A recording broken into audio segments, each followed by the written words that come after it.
here for day 2. Today we're going to try to work on what we learned yesterday and then go beyond that and hopefully apply it a little bit. So we are going to start with a little activity. And for that I'm going to ask for Fadi to come here. Fadi is going to play the role of a business owner who's here to ask for something. Okay. All right. Hi everyone. So basically, I've always had this business idea, and this was actually a true story because I do freelance work for clients on software projects, and what they want is, well, I actually have a retail store with multiple stores, say 20 stores throughout the country. And literally, we sell clothing accessories, sports accessory, a whole bunch of things. There's a lot of products that we sell. Now, I want to really take it up a notch in terms of customer service. And what we're doing, one thing we want to do, is we're hiring sexy girls who will be at the store.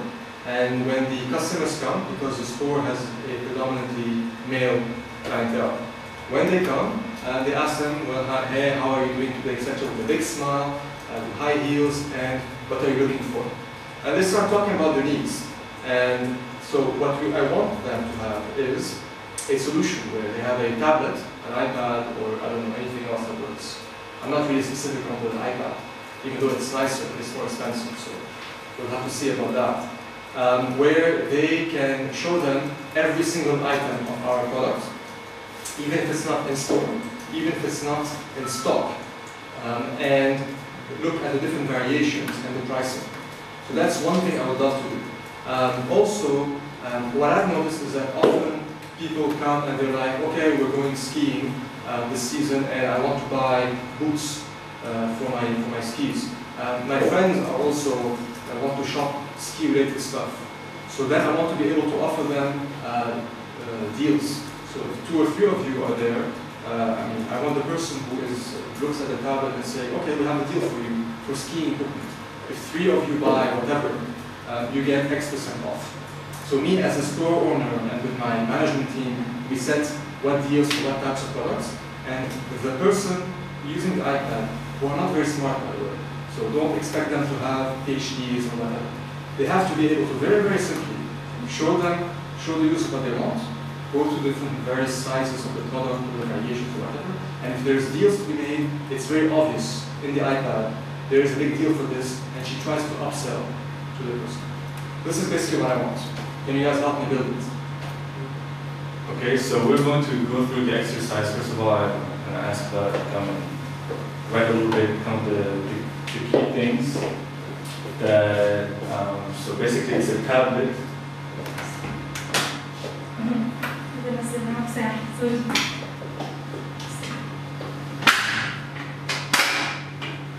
So basically, we're looking for a tablet application. We are in a retail sports store.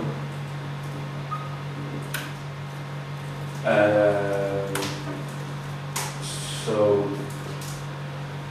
from the conversation that you got, who are our users? Who are using our application? Bimbo girls. Say it out loud. Bimbo girls. Bimbo girls, okay. Write that down. There's nothing wrong in this. Bimbo, B-I-M. There are no wrong answers in brainstorming. The application should be an application and an application for a solution, a full solution. Then there is the management, the girls, and the customers are also users. Yeah. So we'll write that down. So users also management. Customers and management. Now, to CMS, most likely the users themselves will not be allowed to play too much with the tablet because there's more risk of breaking. They are actors. Yes, I'm just. The users are only view. Most likely, yes. We won't give them the tablet to play with them. I don't like it. Alright, something else seems CMS, the back office for the administrators, so they can update and upload images. correct. So the application, so the application will have just write CMS. Okay. CMS. Don't think so. That's the C as a content management system.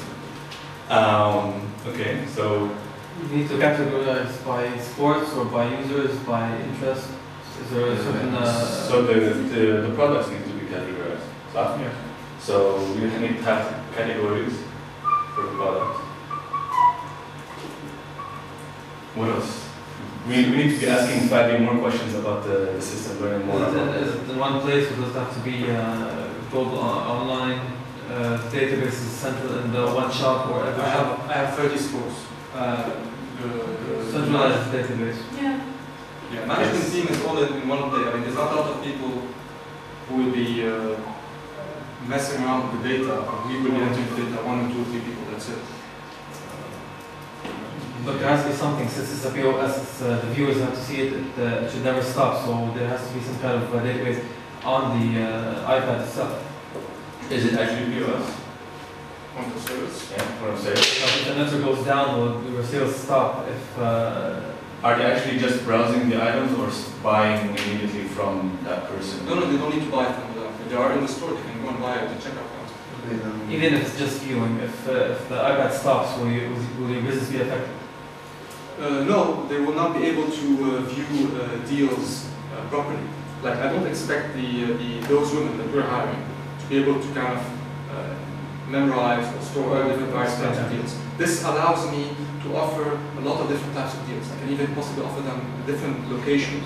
One location has a lot of students who are very price sensitive. Another location has an older crowd, maybe not. So the deals I can offer are different. And I wanted to be able to have this flexibility. So there has to be something local.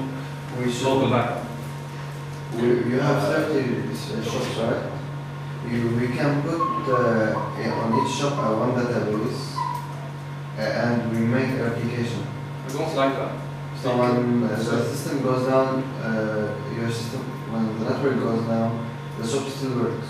So what you're saying is that in every single store I have to put all of the information, and every time I change a deal from headquarters, I have to go to every single store. No replication. Yeah, so basically you have a centralized database somewhere that's centralized, that's synchronized to your local store's database, which serves as an alternative if the network is down, so they can't connect to the central database. Or there actually could be a cache system for they connect. I'm not a very smart business guy, so this sounds very complicated. How much is it going to cost? When you start saying big words like this, I worry about my bank account. Okay. So maybe we need to, let's focus, right now for the sake of this exercise, because we're not going to actually build the system, let's focus on the user experience and the whole scenarios. So maybe we can start using what we did yesterday with the stories and other stuff. So maybe we can, Fadi can help us write our user stories based on the information that we have.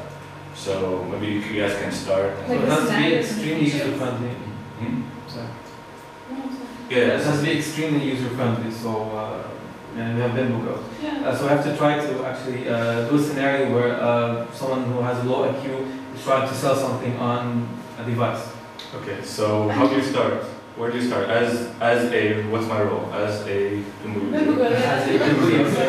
okay, as a big girl, what am I doing? A customer comes to me, and what happens? A customer comes to me, so I'm the customer. I come to you, and I'm asking you about running shoes. So what's the scenario? What's the story here? You should be able to browse. Search for the shoes. Okay, so can you write that down as a sentence? As a bimbo girl. Am I really alive right now?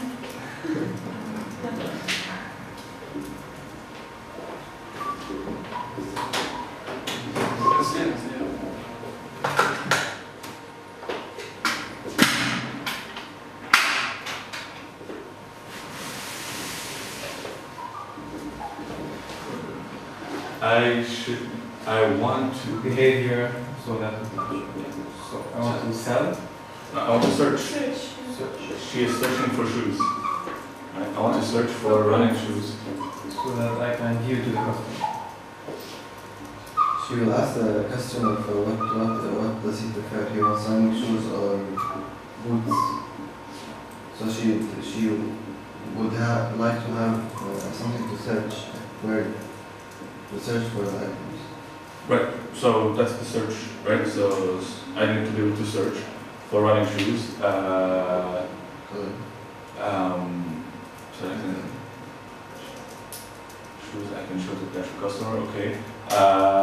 We're not going to repeat necessarily the entire sentence again. I want to filter. Right. I want to filter on different characteristics.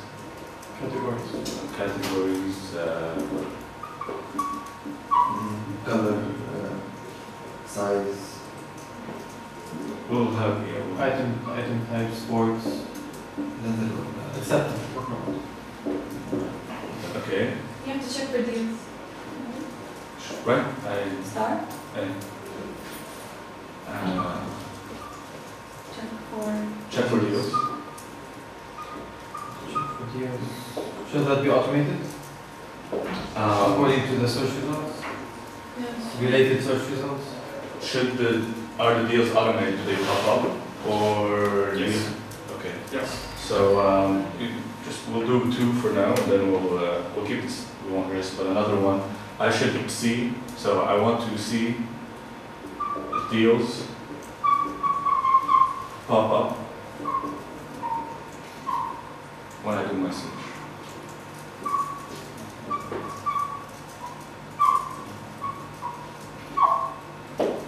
Okay. Are we missing something? Filter on different categories. Okay, so we can search, check for deals, see deals pop up. I want to actually. I want to search for running shoes. Yeah, it's basically categories, and then there's subcategories. So we have shoes, and then which is a category, and subcategories which is running shoes, and not formal shoes, or ski shoes for ski boots. There's also, so you can filter that, check for deals. Yeah, but honestly, I think I don't want them to search for deals. Basically, the woman will just have to, within 3 clicks, she has to be able to find everything. So Actually, the deal can be associated to an item. really, I want it to pop up. I want it, if she gets to the ski shoes, So بيطلع قدامك ديل كتير deal, and the deal is point يعني مبين قدام واضح انه if there's 2 of you buying, so if you buy 2 for 1, you get 50% off on all Salomon ski shoes. Alright. So deals are by category. And subcategory. By category or on that? By subcategory. Yeah, ski shoes, not just shoes. Yeah, but is it the deal on a specific item or the entire category? He doesn't know, so why don't we just use tags? It's by subcategory. لأنه like I said, I want to give a deal on ski shoes, but on specifically on Salomon. Yeah, depends on them. If the guy is looking for ski shoes and it's not very specific, so the deal still has to show because then she can point him to the Salomon ones. Okay. So it's by subcategory. Okay. Also depends on number of customers, right? So you're going to say for X customers. No, these are the deal terms. It just pops up. Again, I don't want to compete for the woman or for the girl. If it pops up and she just reads the deal terms. And the deal terms are linked to a subcategory. That makes sense. We'll get into those details a little bit more and more as we start looking at the system. Now, are those the only user stories that we have? Bimbo girl usually can't type, so you need some kind of budget. We're not going to go into that detail right now. But Bimbo girls are not our only. Sorry. Yeah, I want to say that the people who are entering whatever system we built for us on the management side, they're not very smart either. They're not very techy. My head of marketing, he understands deals and number of clients and things like that. But don't ask him to write code. I want something simple too. Exactly. So our Bimbo girls are not our only users. Actually, as a developer, I should train the girls to use the ones. That's not a user story for the actual application. It's something that we have to do, but it's not interaction with the application, the training, but our managers. The content management system. Exactly. So as a manager, I need to be able to view all the deals. okay. Add new items to the Add new items. So Change. as a manager, a new one, mine. As a manager, I want to browse. I want to be able to browse. updates. Browse all the items.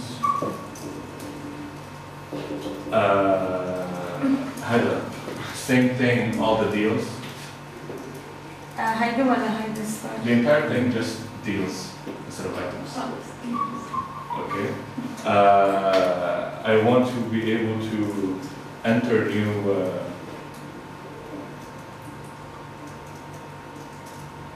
items. and then you use Enter new deals. Anything else? and then it's very easy to use. Hmm? And to use. Okay. One of the words manipulate data on too much easier. They could, I mean, Inside the CMS you have multiple options like browse, edit, add, upload. but you could restrict those. It could be different features because or story. There are different stories because it's different interaction, but also because it could be, for example, the permissions could be different from one person to the other. There should be users and permissions per group of users. Sorry. There should be usernames, passwords, and permissions according to the group of users. So as a user, as a Three person, people using the system, me as a CEO, like CTO, and the head of marketing. So but you should be able to create accounts for them and for the members. We should, Vimbo girls don't touch my management Yeah. system. Not the members. Should even log in. POS account. They don't need a login account. So the tablets, no, you just open it, it's not an issue. It's just dealing It's with the only only they can only view stuff. Yeah, I'm sure. So- I don't care. The tablets don't leave the store, so it's safe. And they open them and just look at it. It's extremely simple. It has to be done. Actually, we should put up as an application. It does leave the store, anyone can download it and view what you have. No, because I don't want the deals to be, always out there visible. I want them to come to the store because it's important for me that they hang out in the store. Okay. we can make a web application for the management, the theme management, and a mobile application for the iPad or whatever for the members. They talk to the same database. That's fine. That works. I think. Yeah, as long as I can enter items, which I assume that items I can put the photo, the name, the category ID, Yeah, we whatever, want the usual inventory management system stuff. Okay. And as long as I can enter deals, which is basically X% discount or X figure number discount per whatever condition, which is either number of people, number of sales, number of whatever. Okay, I'm happy. All right. So we basically engage with our customer to figure out what the system requires. We have a few user stories here. That, I wanted in 1 month. $500. Have it. So right now, what we need to figure out is how we're actually going to solve this problem. We have a basic understanding of what the problem is through our users, the user stories, the scenarios that we've talked about. What we need to figure out right now are what are the different features and how we're actually going to organize this thing. So we need to have different tasks.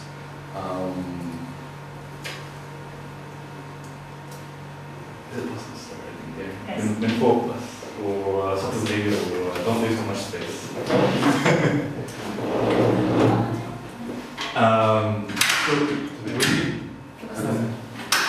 So this is our team, the 6 of us basically. We have to figure out what the different tasks are for each and for every one of us. So first we're going to start listing all the tasks that we are going to tackle. So Use a chair to stand up. لا خلاص لا, you have to start full, and it's going to be a long list. خلاص So we had some suggestions that we're going to start with is we have to set up, first of all, a server. So we have to set up a server with a database and a web application. So set up server حاطة وين؟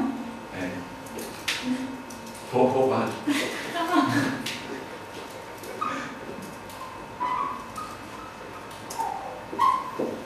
Okay.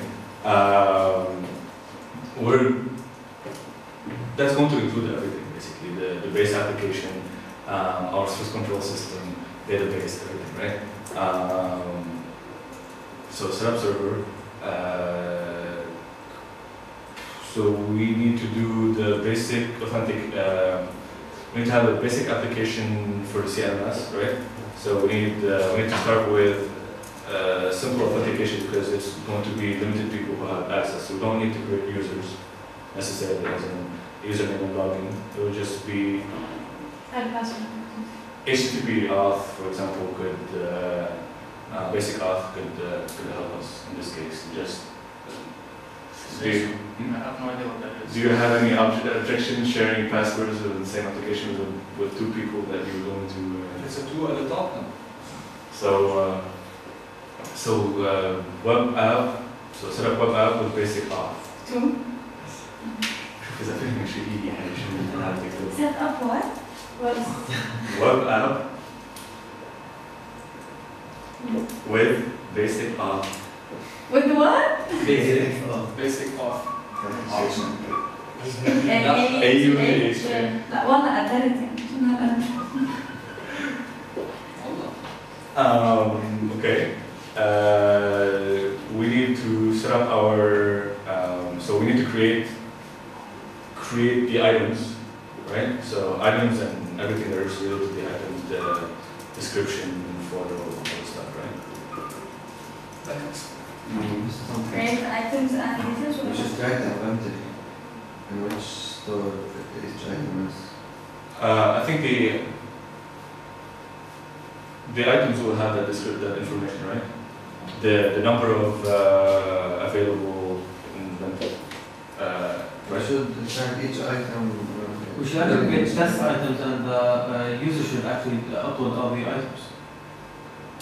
You're creating the items. No, I'm sorry, create the items kind of Category. model control view, not the items themselves. So I didn't want to use setup every single one.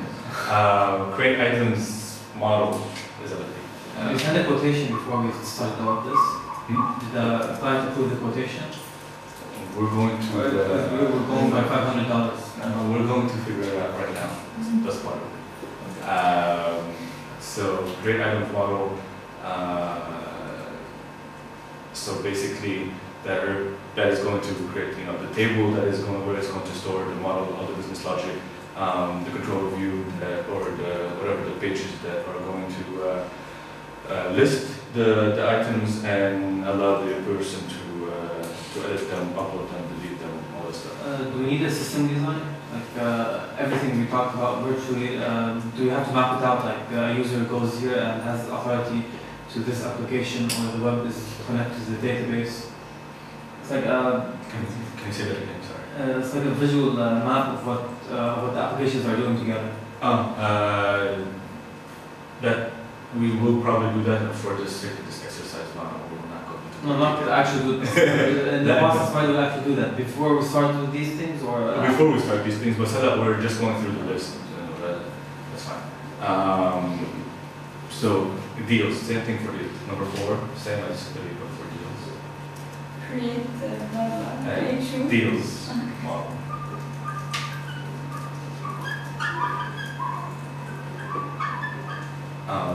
Now, obviously, a lot of these tasks are high level. They have some tasks that go into them. What else? Help me out. It's the team's job, not the only one doing this. So, Should we track the sale?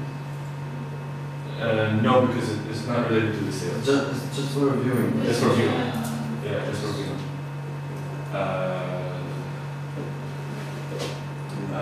So you want to track this out? That sounds interesting. No, nothing. Not for $500. Track the sales. You mean if it would be cool, possible to mind. We'll put that on the burner. I wouldn't mind. I don't think the Bimbo girls would mind as a Masan if they can see if the guy went for the deal. She can see him at the checkout. Once it's confirmed, she clicks because the deal pops up, right? And then she just add +1 or something like that to say that the deal went in, because I want to see which deals work better than others. so it's no longer just viewing. It's you want to add something which is selling through the process. Yeah, the setting still happens at the checkout, but I want them to record every time a deal is made. I don't know if this makes sense, or if I should ask the checkout guys to do it. Yeah, what if the girl is busy with another customer? Yeah. What if 10 came at the same time? So it can check everyone was fine. Yeah, okay. استفيد منها.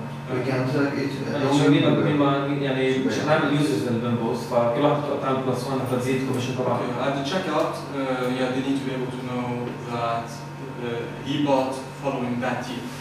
And then they record it somehow, Yes. and then we track it later on. Okay. I think we already have a system for tracking things. We just write it as a That's fine. It will be part of the deals model, but we can add this as a story here. Instead of this, we do track successful deals. Then we say this is gonna happen at the checkout and what happens? Just the girls just do +1 on their email. for the $500 we have over here. So, and that's going to be taken care of in the deals, the whole deals package. We need to create the actual application on the tablet. We're here. Yes, here we're still doing The matching. the CMS, right? But what's the other part? What's the other part for the application for the iPad or tablet application? The application is one application. It doesn't need to be. No, but yeah, what are the features that are required? In the application? Yeah. Just viewing and searching.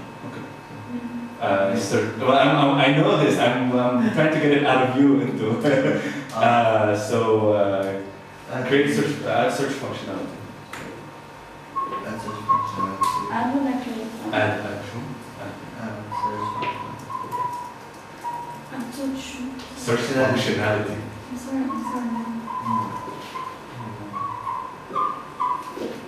Okay. Browsing.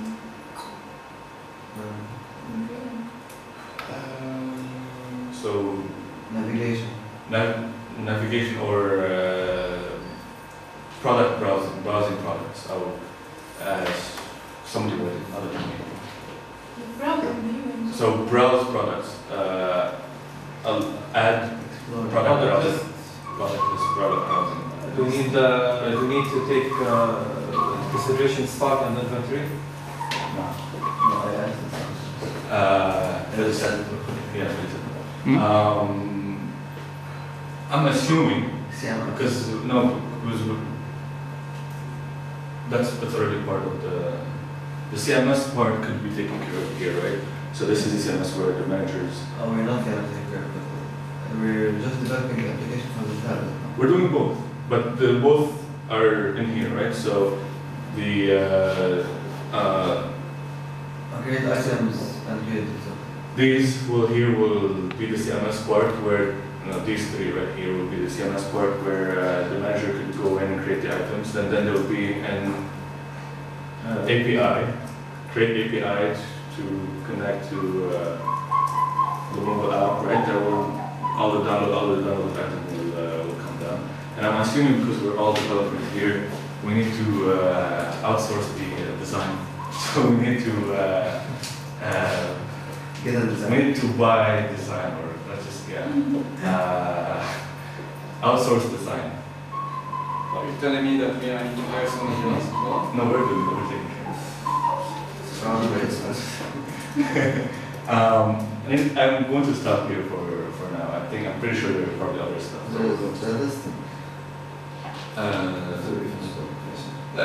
Let's stop here. Everybody behind you had cards at some point near you.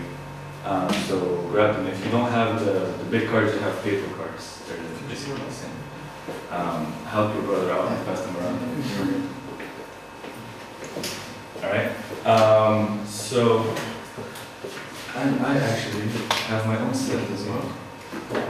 What? لا ما في no, you don't need to shuffle. We're not playing cards. But it's easier if they're not shuffled. Anyway, so if you're looking at the cards, so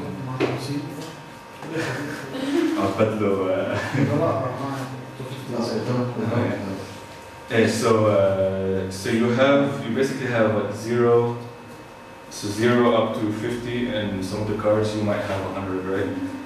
You have a question mark and a Q, and you might have a pizza or Pizza? yeah, we might have half. Yeah. Infinity. Yeah, you have an infinity. What else do you have? That's infinity and question mark. Okay. So depending on the cards, mine I have 0, half, 1, 2, 3, 5, 8, 13, 20, 40, 100, infinity, question mark, and coffee. So what we're, for the sake of this exercise, these are going to represent hours. In some cases, they might represent points, but for us, they're going to represent hours. So 0 hours, half an hour, 2 hours, 3 hours, etc. A question mark means you don't know what you don't know. Question mark. Coffee means you need a break. There's smoke coming out of your head and you need to take a break. Infinity means Everyone to finish? yeah, or the task needs to be broken down. Now, usually for there's one for pizza too. There's some cards have pizza, some cards have coffee.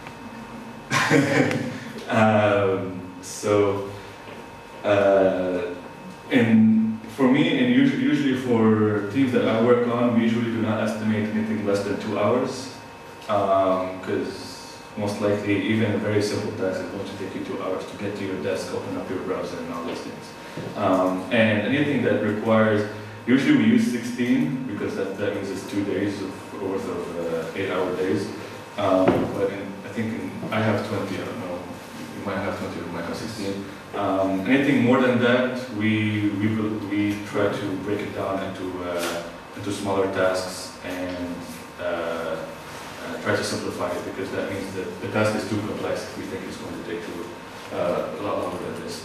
So we're actually going to go through this task list, and every one of us is going through it in order, and every one of us is going to estimate how long it's going to take to accomplish the task. Now, these are very high levels, so most probably all of them will require 20 hours or more. Think of them as more simpler tasks. We're doing it very, very simply. You're very experienced and you're a very fast developer. Imagine it's that way. We're going through one at a time. You take your card, you hide it, you do not show it to anyone until I say so. Okay? What does the Q do? Use the Q as you have a question. I think you have a question. There's something you don't understand about the task. You have a question. You can use it as that you need a break. So we're going to do. You had a question. Yeah, should we first agree on the task that will take the less time in order to put it as a reference? Yeah, we do, but I'm assuming that we've worked together before and we have a time reference of how long we've done this, or else the activity will take 3 hours by itself. So we're assuming that setting up the server is, for example, a basic task for all of us, because we've done it 100 times before, and will maybe require a day just to get all the logistics done. So we can put next to it 8 hours. And we'll use that as a base for the rest of the day. Okay, so, alright. So now we're going to figure out, so set up one app with basic off. So everybody choose your card. And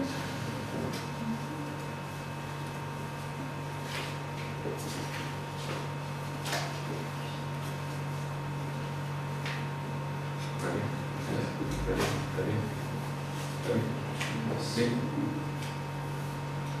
Okay, so show your cards. Okay, so you got 3, 5, 5, 8, 8, 20. So number 3, so the lowest and the highest. You have to sort of convince everybody why you chose 3, why you chose 20. Well, if you're doing a web app, most of the scripts you are doing are already online, so you don't have to build from scratch. Okay. You don't need design. Yeah. You need after you make the database, you need to make each page and each edit, update, delete, and view and navigate for set. We haven't, that's actually part of these tasks right here. Okay. And you have to connect it with the database, and you have to make the database for the replication or whatever, so it updates. Web application, KPHP code, trying to Ruby on Rails, there are things to make it faster. You can see automated. You have to do it from scratch. You're putting all of the data in one place. So basically, this is the basic one, which is just the vanilla application with no models yet, without any of the other stuff that we're going to talk about, right? So, With nothing, just HTML. and the basic, just that you can actually go. HTML and authentication. Okay. Is it? One. Okay, so are we going towards the lower number, or are we still at the 3, or are we at 5, or are we at 8? Because we had different. Does anyone else have I can any? do it again to see if. Okay, so that's a good point. You want to re-estimate based on new information.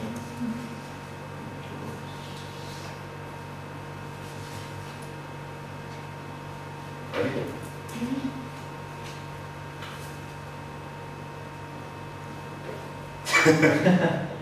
I think we're going to go with 5 in this case because we'll go with the democracy route in this case and go with 5. So 5 for these. I am the person. All right. So create items model, which here is all the edit, update, delete, connection to the database, all the stuff that might go into it. Now obviously, we're assuming here that you have already set up your web application, the basic stuff, so you don't have to create that. You're just building up on top of whatever's been done already. Can you explain what's the create items model? So, Is it a template for how things will look like, or what is it? so basically, the forms for the manager to come and add a new item. The forms. So it's the form, but also you have to, obviously, this database layer that has to connect to it and update all the stuff. You're also doing the list, so where you can actually go and browse the entire list of items as a manager. So you can delete, update, edit, all the stuff, create new ones. Basically, any business logic that needs to go into items. Now, again, this is a very high level. Usually, it will be broken down for the sake of this exercise. So, everybody's ready with the Yes,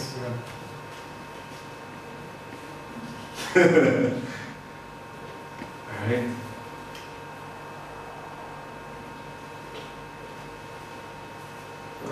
Okay, so we got 1, really 1. One.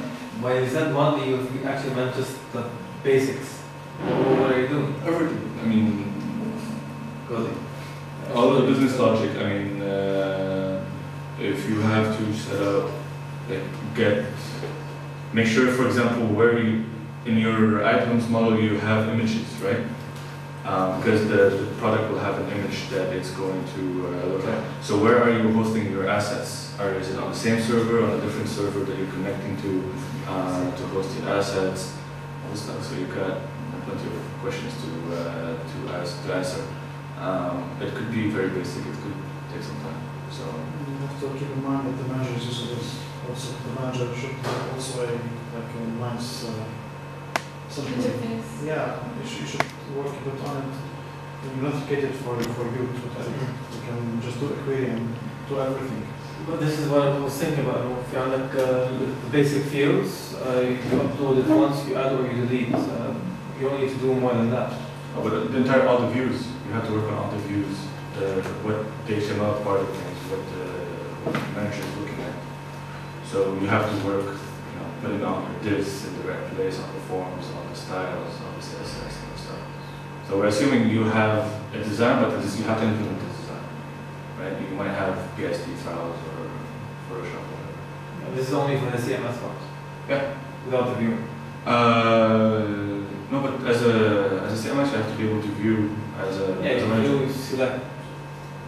Like you just select things and you output. You don't really need to have a design on the iPad. Like, I'm not standing by my one. I'm not standing by but No, yeah, not the iPad design, but you have to have the web interface design, for example, if it's a CMS, because the manager, according to Fadi, the manager is also very technically illiterate and needs a lot of guidance. So, question, yes. Are we giving worst case estimates? I will keep that to later. I'll keep the answer to that later. So, can I see the 8, 28, 13. So it's between 8 and 13. Go by 10. A day and a half. Or unpaid overtime.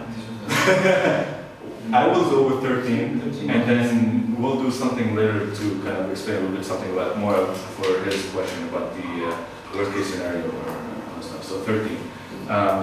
So same thing for create deals model. Okay, so we'll just use the same thing, same. Most of this is copy paste. We already have the system built upon create atoms. Yeah, Go for it. We'll go with 8. That's fine. Yes. Sorry, yeah. So what I meant the same thing actually. That's actually estimate the hours, but that's fine. Let's estimate the hours for search functionality. And the search functionality. We should write the query ourselves. We don't get anything from the plugins or nothing. You could always use plugins. There's no. You should actually use because there's no point of hunting the video. Okay, but this discussion means maybe we have to spend some time agreeing on the search technology that we're going to use. Let's say there's, I don't know if you guys know it, for example, Solar Search, Sphinx, maybe use Google Search in our site, use something else that we write ourselves, so maybe that's part of the task. Let's keep that in mind while we're estimating the. Why don't we do inner joins and we just put orbs? And we don't have to agree on that solution right now, so let's build that into our estimates of hours. It takes more time, but it's more efficient to our system. It's built for our system. So a customized solution would be better than just getting a third-party app. I think we need to spend some time and agree on that. So maybe some research that somebody needs to take the task, do the research, and come back and tell us why we need to go one way or the other. So let's put that in as part of the task. Researching. So let's just play along with me here. It's just we need to spend some time looking into what technologies we're going to use. Okay, so estimate your time. Are you guys ready? I like that one. That's a lot of option. Okay, ready? There's no pizza. Use the infinity or What's the question, I guess. Or Oh, how do you don't know? well, Okay, ready? All right. Question 5, 8, 20. I'm saying this because I've been there like last week. Okay. Just about the search. I don't know what to do, and it's been pending for 2 weeks. I have a solution for you, but we'll talk about that later. So you have 5. Yeah, I mean, it's like super basic things, and why am I supposed to take too much time? But no research. Sure. But you didn't do any research to find the solution. Well, I feel like I haven't tried to. No, that's part of it. You don't do that again. That's part of the whole process of the. Let's build a plan. We're not going to let you do that on your own. That's actually part of the whole process. I will talk to the 20 that we're agreeing. So part of the search, so we have the planning and the agreeing, the search and the agreeing. So we have to plan a meeting, get together and say this is the one that we're going, because the person making the decision might not be the same person implementing it.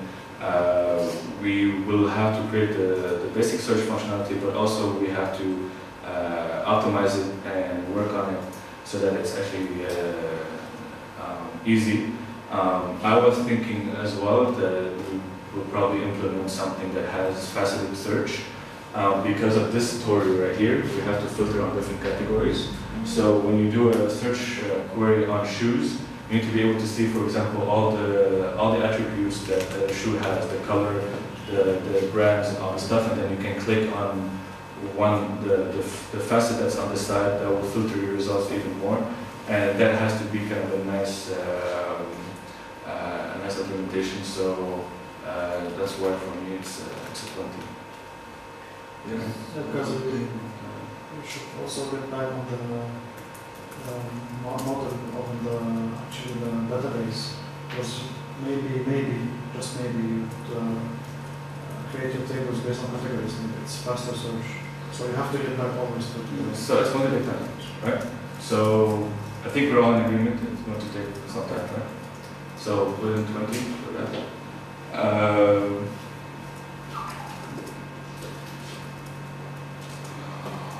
What else here? I'm going to stop here just for the sake of time. We basically went through the basic scenarios and all the major things that we'll have to go through. To answer Muhammad's question, I, for example, have worked my previous job at OSC. The person who took the role of project manager or Scrum Master for us, he came up with this idea as part of his MBA studies that he was doing, MBA related to technology and stuff, to use a range. So most people, they either estimate points or hours, and they use the numbers that you have in front of you, 2-point story or a 4-point story or 8-point story. Now 2 points might mean 16 hours or might mean 2 hours. It depends on the complexity, just the complexity level. Or you use hours is actually how much hours we're going to do. We use the system that is based on range of hours, and we say at least it's going to take 6 hours. At most, it's going to take 10 hours, let's say, right? And basically, you're giving yourself, because right now we're doing all this estimate, we have not assigned anyone to these tasks.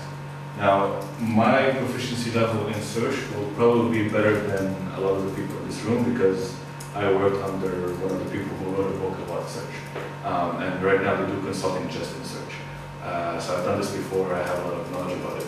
But I might not be the one taking that task, somebody else might be the one working on this. So if we estimate according to what it will take me, and then somebody else works on it, it won't work, and then we'll be over-promising based on different proficiency levels. So the range helps, and also you never know. We all know, I like to call it the shit happens rule. So there's always obstacles that are going to come up, and it's good to account for them. So basically what we just did right now, we did some backlog we did user stories, we created a backlog of our stories. The next task after this is actually to do a sprint planning. And basically, we're going to take a sprint and say, Freddy wants it in a month. A month is, let's say, 4 weeks. We're going to actually deliver first batch of things in 2 weeks. So we want to take whatever, a set of these things, and whatever we think we can accomplish in 2 weeks, choose out of those, and then the other part will be done in the following 2 weeks. In here, basically, what will require from us is some prioritizing as well, because obviously these things. Prerequisites. Prerequisites. Exactly. So these things have to be done before any of the other stuff.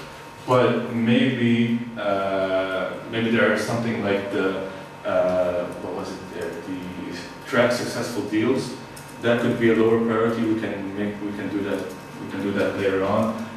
So along with our customer, our client, we will have to prioritize things and figure out which ones we have to do first. And also, of course, based on the hours, because let's say supposedly we have 40 man hours a week, times 6, that's 240, right? And obviously here we have, we could probably do this all in 3 days, but assuming the backlog is actually a lot bigger, we have to choose 240 hours worth of tasks. So that basically is what sprint planning is, and that's what we were doing right now. So, and what you were playing was Scrum Poker. It's halal, I think, because we're not betting on anything. So basically, what I just taught you is how to be agile and be happy. Be happy. So what is agile? We'll go briefly about agile for those who don't know. We start with the Agile Manifesto. Basically, a bunch of people in 2001 came together and put up these rules to define what agile is, and it's basically an emphasis on the behavior or the process, and it's emphasis of individuals and interaction over processes and tools, working software over comprehensive documentation, custom collaboration over contract negotiation, responding to change over following a plan. Now, obviously, this is not taking away any importance of the other stuff, but putting the importance where it should be. So instead of writing 1,000-page specification documents, which is going to take you 3 months to write, and then when you're done writing it, the customer has changed his mind and you have to start all over again. You actually focus on the working software, right? So let's actually go closer into this. Sorry. Yep. So, what Agile will Agile methodologies is a subset of some things, some frameworks that you have. Some of them are the following: Agile Unified Process. A very popular one is XP, Extreme Programming, and the one I am used to and I've used all the time is Scrum. So what is Scrum? It is not that, for those of you who play. The choice of pictures is interesting. Huh? Nothing. My choice of pictures, actually. I try. So yeah, Scrum is not this, but I like this as well. Scrum is actually a framework for interactive incremental framework for project management and agile software development. What does that mean? It's basically this. What we just did, we built the product backlog. This is the whole activity that we're doing. After finishing the product backlog, we built the sprint backlog, which is a subset. And the sprint is a cycle we go into a sprint when we start. Let's say if we start from scratch with something, at the end of it, we usually have to deliver a working software piece of software. It doesn't mean it's the entire software, it doesn't mean that it's complete, but it works. So if you're building user registration, a user has to be able to at least register at the end of the sprint. Usually, sprints are between 2 to 4 weeks because you want to have continuous deployment, continuous delivery. We talked a little bit yesterday about that kind of process being continuous.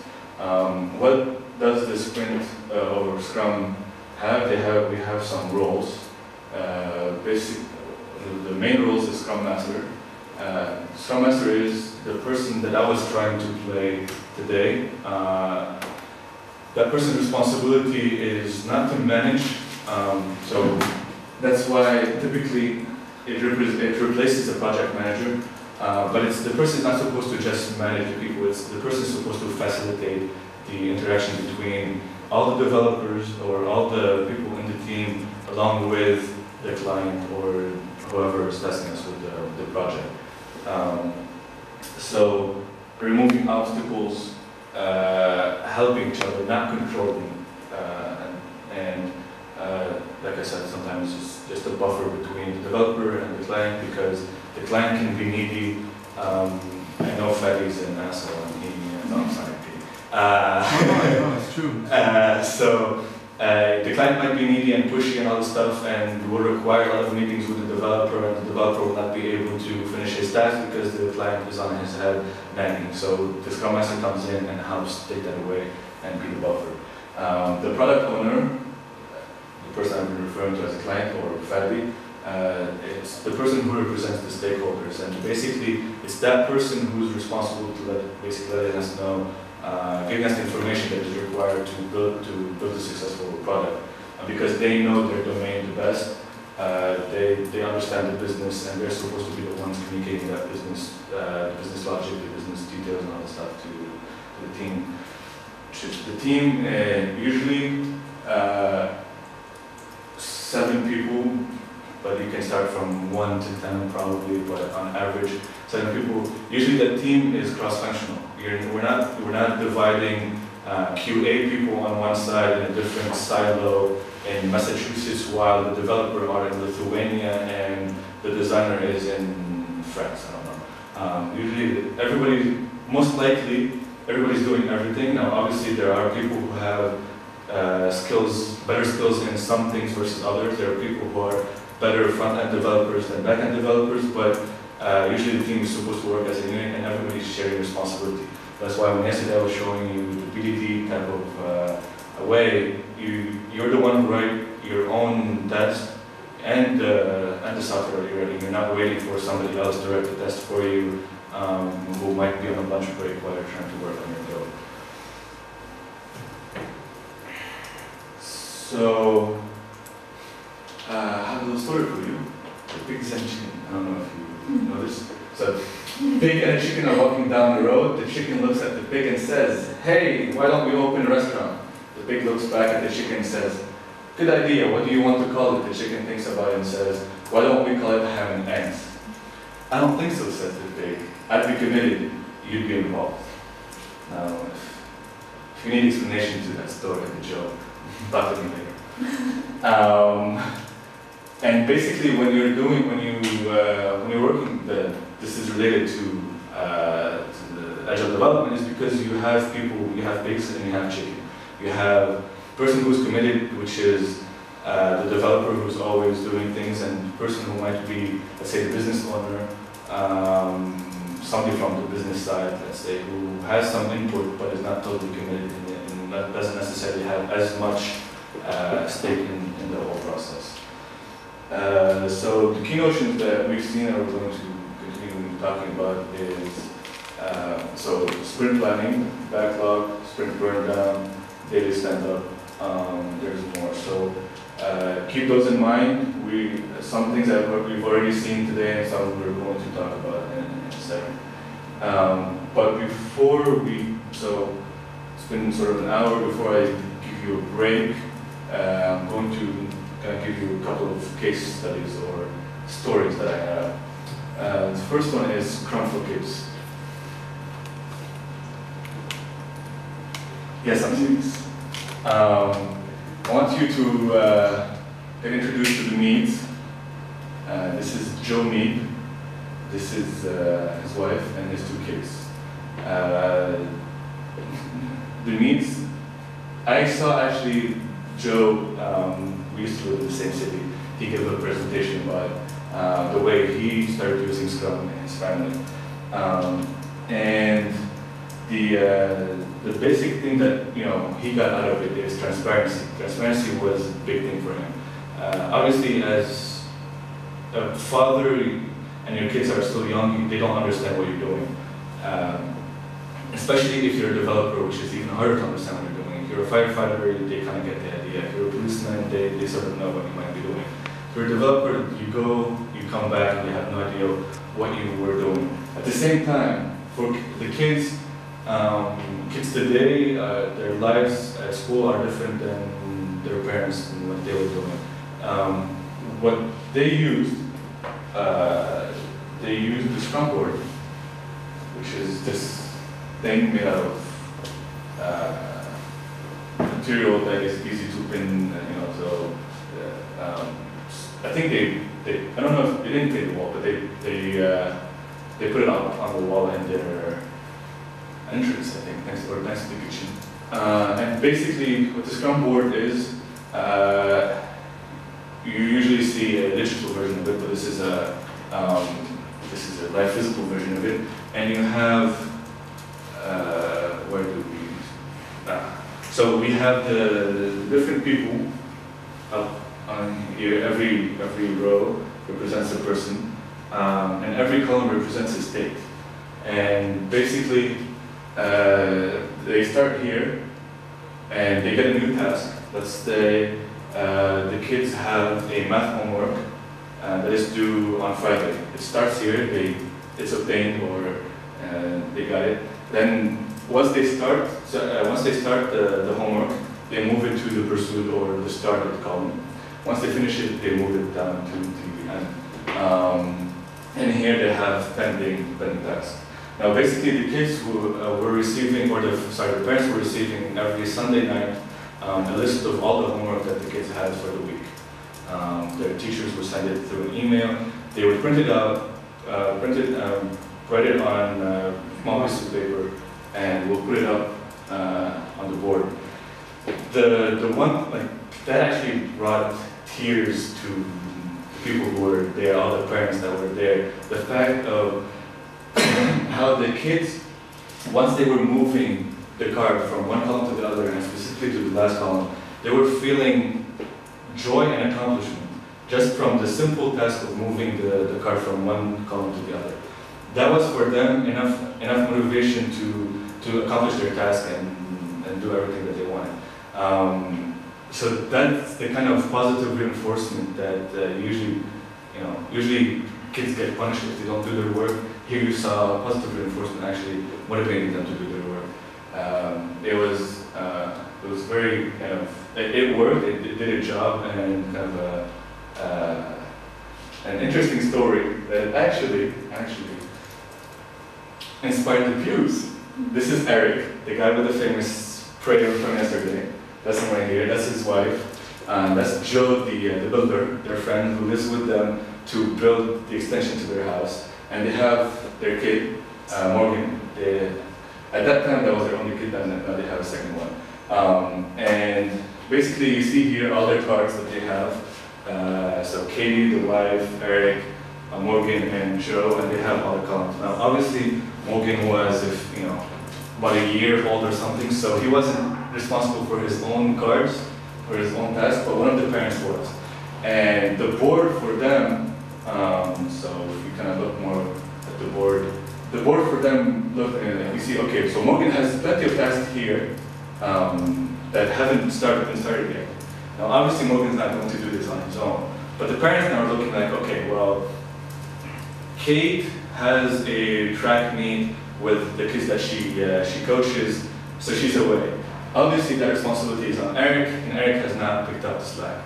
So he knows that he needs to start paying more attention to Morgan. You see one of the cards is actually to walk the dogs, and it's usually Eric's responsibility, and it's probably one of the few ones that gets moved because he doesn't do it.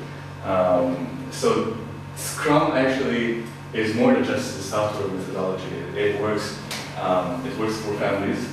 It also works very well for Toyota. Toyota was one of their pioneers in Agile, and they also put up some of their philosophy, their Toyota Way, in 2001 as well. They called it the Toyota Way 2001, and it consists of a few principles. It's called Lean. They also call it Toyota Way. there's also Lean, which is something else as well. But Lean is a big part of it. So these are, I'll run through them very fast. So create continuous process flow to bring problems to the surface. Basically, the faster that you do, the faster that you produce, the faster you get something out there, the sooner that you know there's a problem. The sooner you fail, the sooner that you can solve that problem. So level out the workload, right? So if one person is overworked and everybody else is just waiting for that person to get something done, nobody gets something done. The entire team suffers. So we go through standardized tasks, for foundation, like we did with the first one, right? Like when you brought up the standard attack, the small one that we need to evaluate. Bring things to the surface, so use visual control so no problems are hidden. A lot of the processes that people use, what they're really good at is hiding problems. Because no one wants to solve the problem, no one wants to admit that there are problems. What Agile and Scrum or SP help you do is see the problems early and help you solve it. So don't be afraid of the problems. So those are a bunch of them. So like I said, the key things to get out of it is be lean, fail often, fail fast, and don't hide behind your finger. Basically, problems are going to occur. Everybody's going to have problems. Just deal with it and solve it.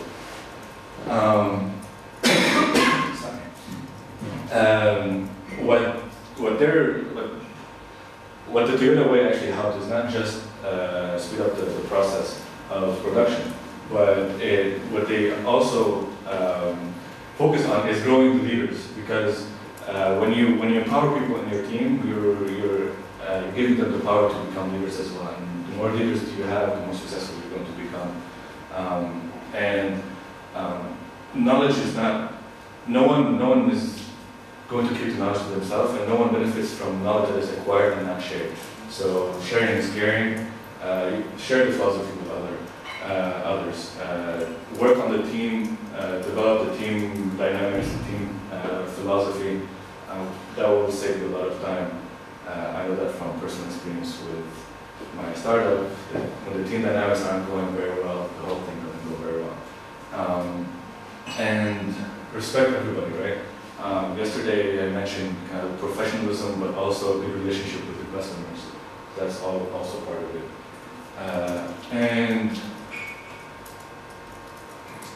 So continuing, right? People often believe that some of the agile methodologies might be wasting time because there's some process that is put ahead of time that allows you to bring all the stuff together, right? All the problems up to the surface and all that stuff. But what actually it helps you do is, in the long run, it helps you become faster and increases productivity. Toyota was able to greatly reduce lead time and cost using the Toyota production system. So that's why, at least in before 2010, let's say, they were one of the leading manufacturers of cars, and they were ahead of everybody else. So that said, I will give you a break for 15 minutes. And go. Okay. So meetings, and I hate meetings. That's all I was gonna say. So none of us is as done as all of us. Yeah. So we're also going to start again with another activity, and I'm going to ask all of you to stand up.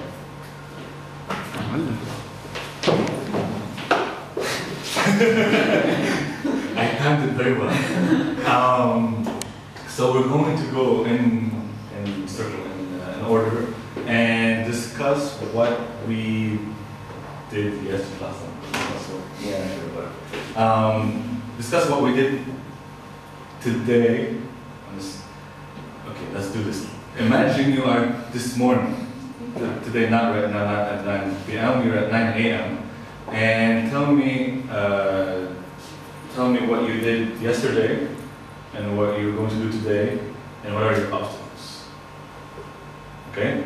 So yesterday, I prepared for day one of the workshop. My obstacle was trying to figure out the timing issues and make sure that I actually fill the time. Today I'm going to prepare day 2 of the workshop and give day 2 of the workshop. So that's me. You can make up stuff, you don't have to actually give us stuff. What I did yesterday was program all day. I attended the workshop for 2 hours, 3 hours, and then program till dawn. Then I slept. So at 9 a.m. I was sleeping and dreaming about when I would wake up. Didn't want to what I do. Don't have to wake up. I woke up in the afternoon. My main problem was finding the fastest way to get here, because I'd probably be late. So I got here on time, so this is my day. There's no planning yet. So yesterday, I started a new project. I have to create a program that monitors the health of the system we have in our company. So I started by researching different tools and different ways to do that. Today I communicated that with my boss, and we came up with a decision, and I started implementing that today. Any obstacles? Obstacles, of course there are obstacles. Basically, first, time management is the biggest obstacle. Where to put that? Tasks, what else? The system was down while I was trying to monitor it. Yeah, basically, yeah. Alright. Amazing. Nothing professional programming wise happened yesterday or today, so I'm very happy. Help us out. Give us something. Give us something. You went shopping. Yesterday, the microwave broke down. Also, I was responsible for food. I bought some food. Okay. Alright. Yesterday I came up here. Yesterday I programmed all day in the company.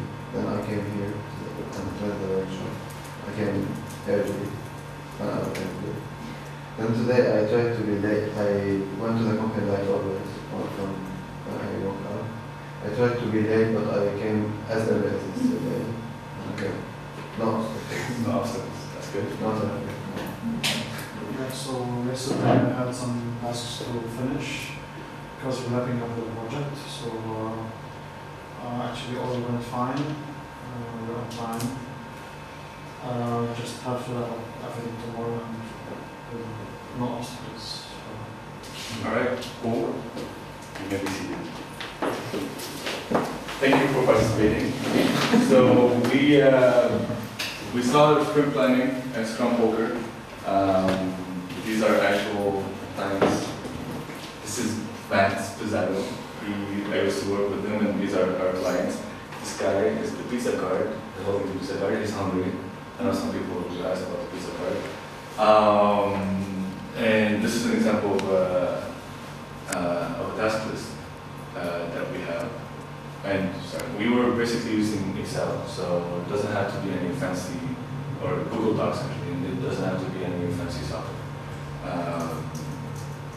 And what we just did was daily stand-up.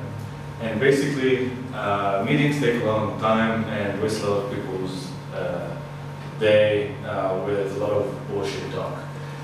The stand-up is called the stand-up because it requires everybody to be actually standing up. And the idea behind standing up is that you would talk less and be fast when you're talking because you don't want to be standing up forever. Usually it's less than 15 minutes. On average, about no more than 3 minutes per person. So if you have a 7-person team, it averages out. You answer 3 questions. What did I do yesterday? What am I going to do today? And what are my obstacles?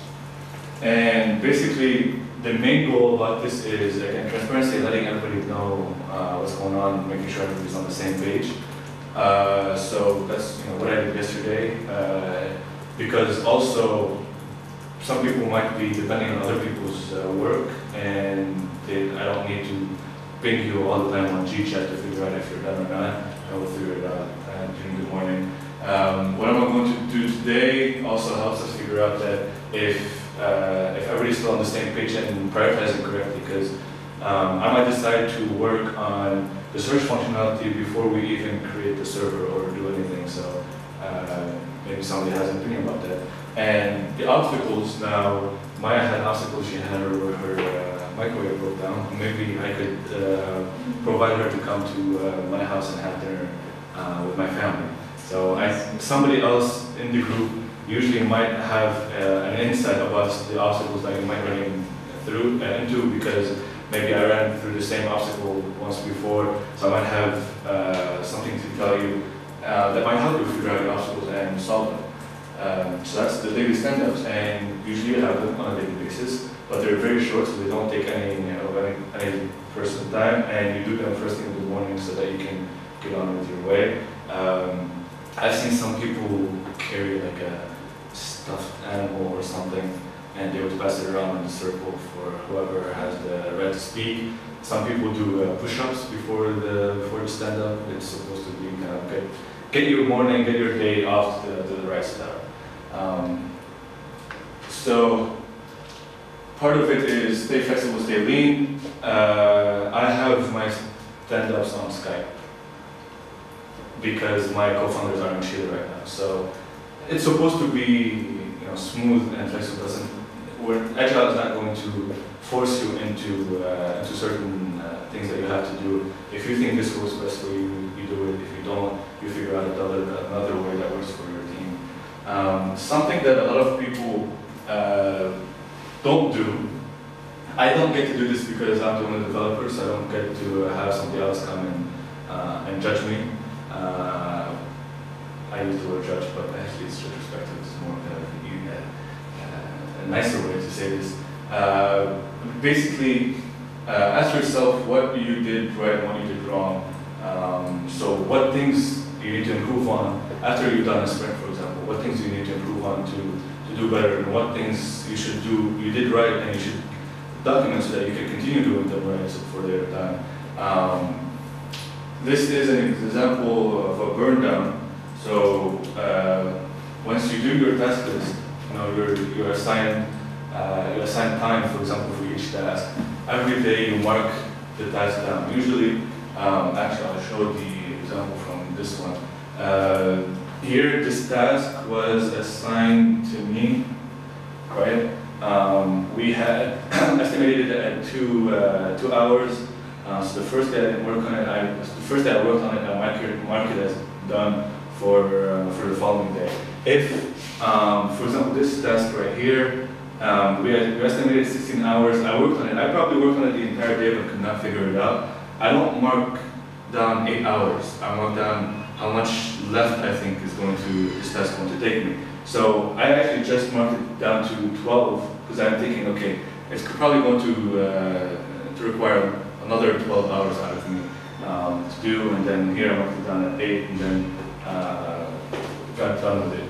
And basically what you get, your result is this chart right here. That's why it's called the burn down, is because you're going down. And ideally, you know how many people you have working on the project. So you have about, we said 6 people, 240 hours of work for 2 weeks. You want to go to 0 in that amount of time, but in reality it doesn't go that way. So you see here in the blue line is the actual burn down. And sometimes you might go faster than you think on some things, and sometimes you might go slower. Or sometimes you might go very fast and decide, okay, well, maybe we need to add more tasks on the task list, and we can accomplish more than we thought we did. So you do, and you go up, and then you go back and burn. Then something happens, an obstacle, and then you try to reach 0 as much as possible. Now, in here you see we've reached 0, the ideal, a lot closer than in this case. Although this sprint had more of an up and down, and this one had more of a straight line. This only means that, so here you can go back and ask yourself during the retrospective, what happened? What did we do right here that we actually were so fast? What happened and how did we catch back up? Or here, how were we sort of in parallel, but lose so much time in here that we could not make it up? So when you do those retrospectives, you can avoid the same mistakes at a later point. This is an example of a stand-up. You can recognize me there. This is Michael, Aaron, and Diana. And got a guest person over here. We were working on a project. We were having a stand-up, so trying to see if, so basically the stand-up is obvious, we've got the stand-up, but what other components of Agile do you guys see in this picture? Scrum board. Scrum board. Where? Behind you. Okay. that was actually the Scrum board. There was this user stories, but close enough. Close enough. There weren't. Our Scrum board was digital. Was on the but that's close enough. So those are the stories. Anything else? Is the database diagram? That's part of it. Yes. Who's the Scrum Master? The guy on the screen? Aaron. So, yeah. What is this next to the database diagram? The words? Here? Left. Left are goals. Go. Goals. So you usually set goals for the sprint before you start. My office actually looks like that right now. I have things on the wall, post-its, 50 computers on one table. Actually, just a quick note. This, you see here, that mattress, I was actually working laying down, sleeping, because of my back injury. So I was working like this the entire time. So, so we have a shared, I'm going to start basically in the order I can see them. Shared workspace where everybody is, although we do have somebody in remote chat who was in Sweden, I think. We have a product owner, which is Diana, so everybody else is developer, and she's the product owner.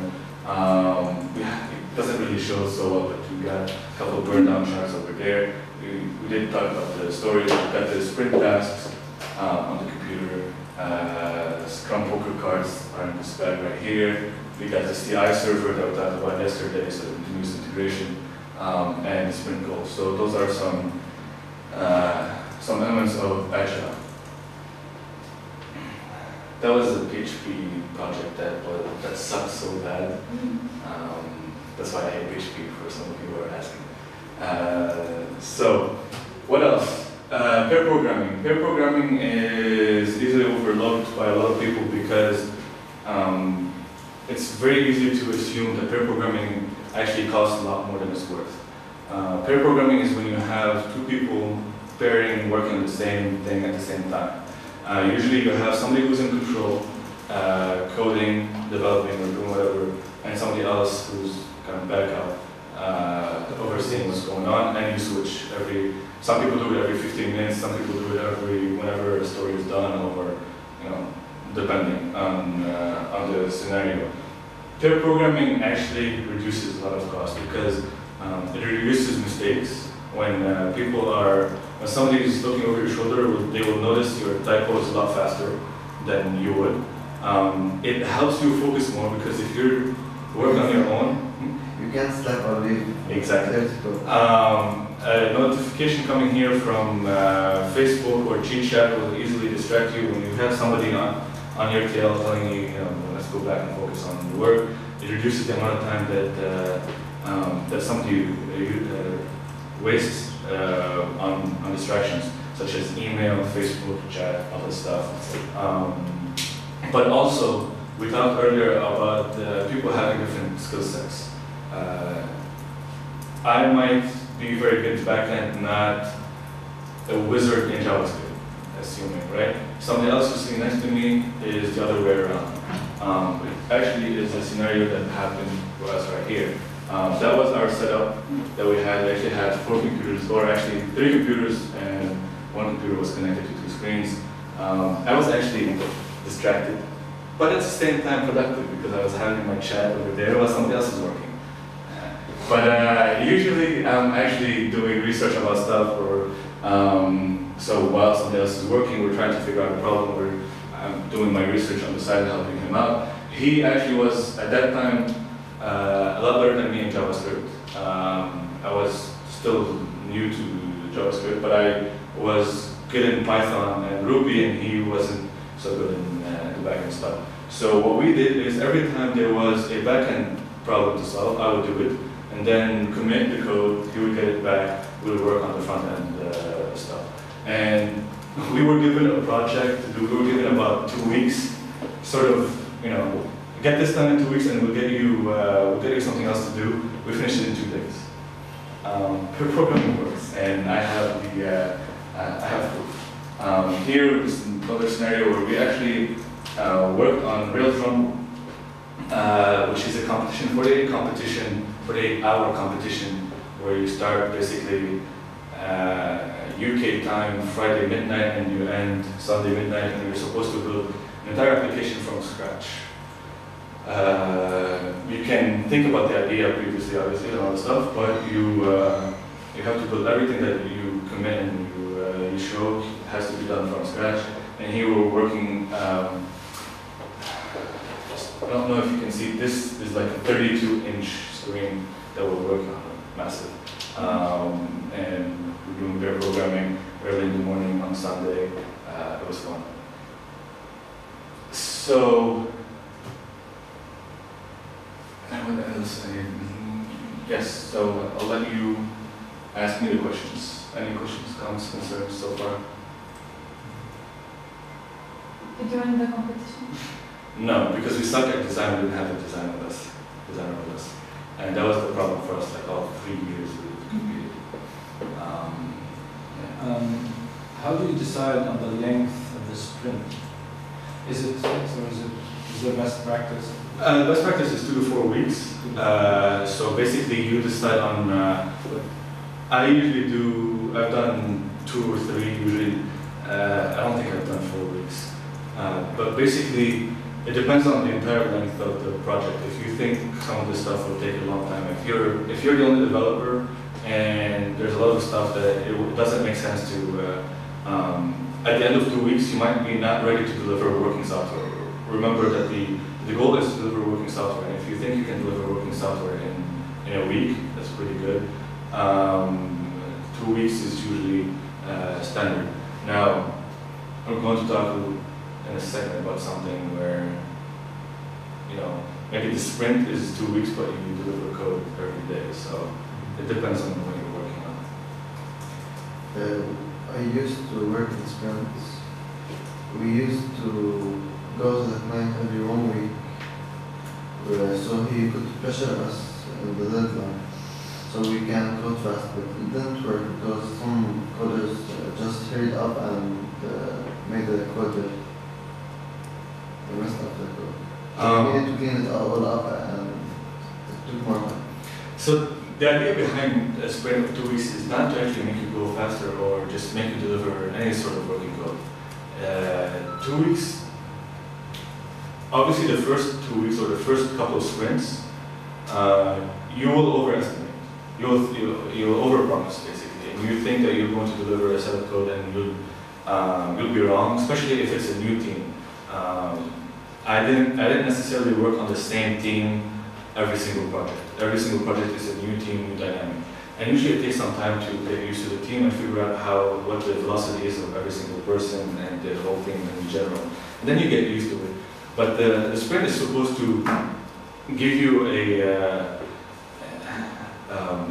framework of knowing, okay, in this amount of time, this is what I can deliver, this is what I can do. But also, at the end of every one of them, you have to do, when you're doing the retrospectives, you figure out what the problems were during the sprint so that you can solve them. That compared to 3 months worth of spec, you get the whole booklet of 1,000 pages, and then you go and take 6 to 1 year to develop the software. Your client figures out that you built the entirely, completely incorrect software in 1 year. Nobody wins in that situation. When you're doing it, 2 weeks at a time, it doesn't matter. Like you saw in our burn down, we didn't deliver every single sprint. There was some stuff where we missed by 50 hours, which means we missed 2 or 3 features, let's say, right? That only means that that's fine, because in Agile, you're supposed to bring those up to the surface and figure out where you're lacking. But what it gives you is the ability to go back and see that you're actually doing the right thing. It gives your customer or client an insight. And for that to happen, you have to make sure that they are pigs, not chicken. They are committed in the process and they are with you. They are part of the daily stand-ups. They are aware of everything that's going on. That way, when the 2 weeks are over or when the 4 months are over, they don't see any surprises. It's not something that, like, oh my God, why aren't you done? When they know the day-to-day activity and all the problems that you went through, they are okay with failure. Or maybe not necessarily failure, but not delivering, because they know what happened. And when they know what happened, they know people make mistakes, or you have obstacles, and they're more okay with you're not delivering the software, the complete thing that you promised versus, but they at least are sure that you're delivering the correct stuff. So it might not be complete, but you're at least on the right pace. So when people use sprints or agile, but they pretend to be agile, but then they go into the same methodology of the last 2 days. I force everybody to work really hard so that they can deliver the software. That doesn't help. That doesn't work. And it takes some time for people to get used to and accept the fact that some things will come to the surface and that the process actually requires some time to get adapted to and accustomed to. And you, as a developer or as the team that's doing, at least one person has to champion and be the person pushing for the agile and believing in it, and be patient because it will take some time, but then you'll end up paying for itself and other stuff. So if somebody's telling you we're doing sprints, but for 1 week and a half they're not doing anything, and then all the work is done in the last 2 days, they're not actually doing it right. If they're doing sprints, but they're not okay with the results, it shouldn't be.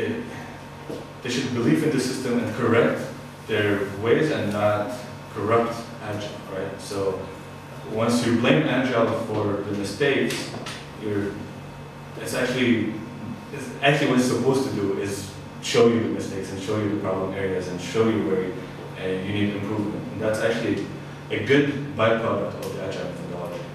And when some people see the amount of,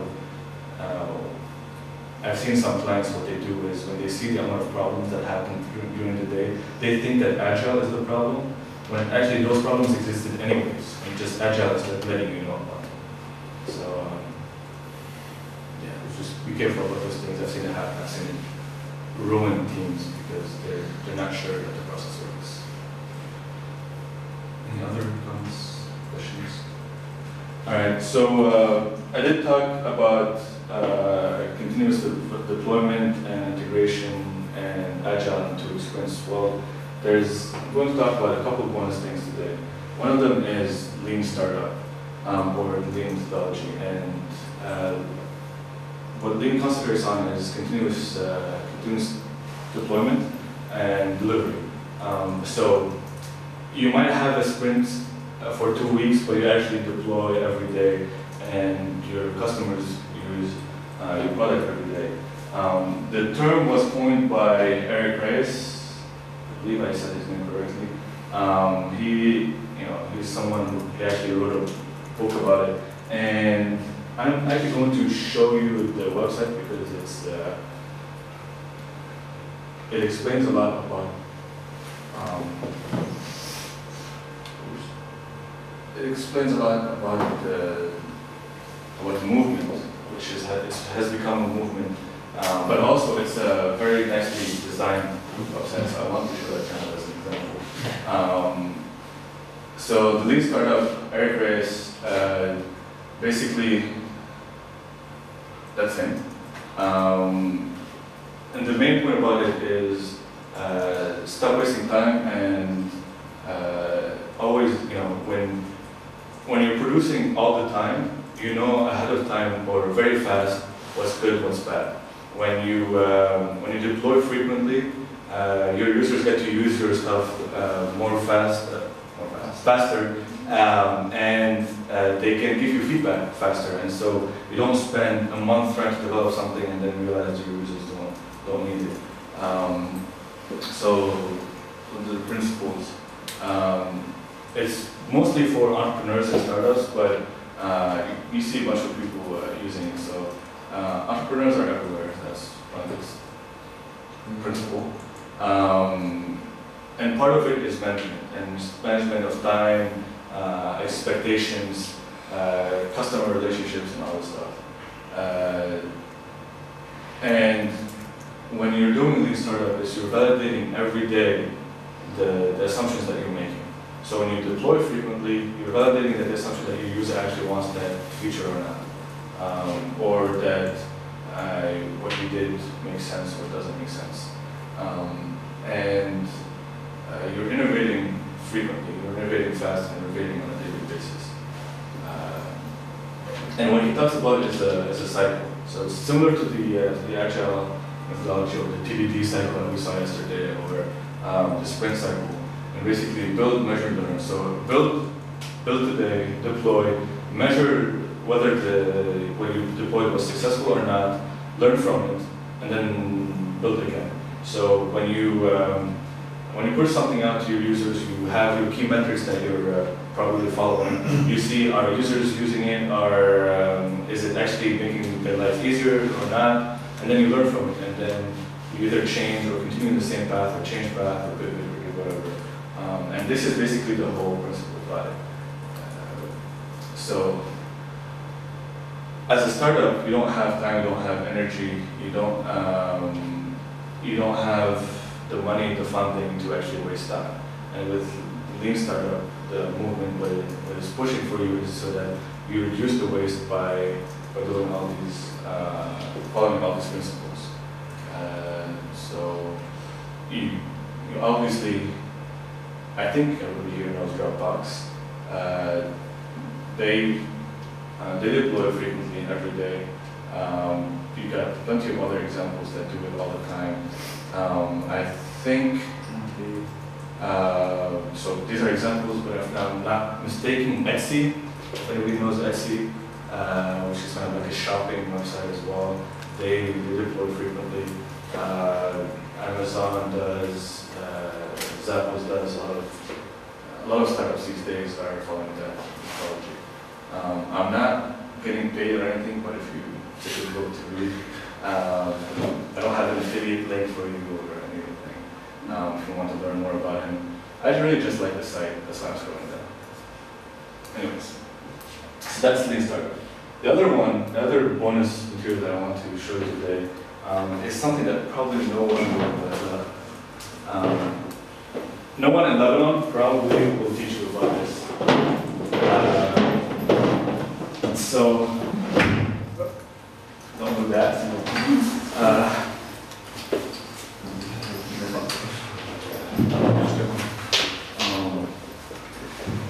And basically what I will show you is something called the GNU screen, right? And it's a software that actually comes built in all the Unix systems. So on a Mac, on a Linux, usually you have that already in your terminal, and it's basically a session management for your terminal. And what I will be doing today is showing you how to use it and why it's so cool.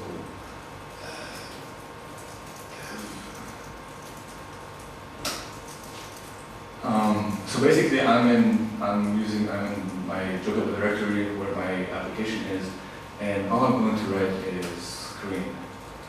And what you see here are all the tabs that have popped up. Now, usually you can see more. Let me make sure that you can actually see more of this. I zoomed in.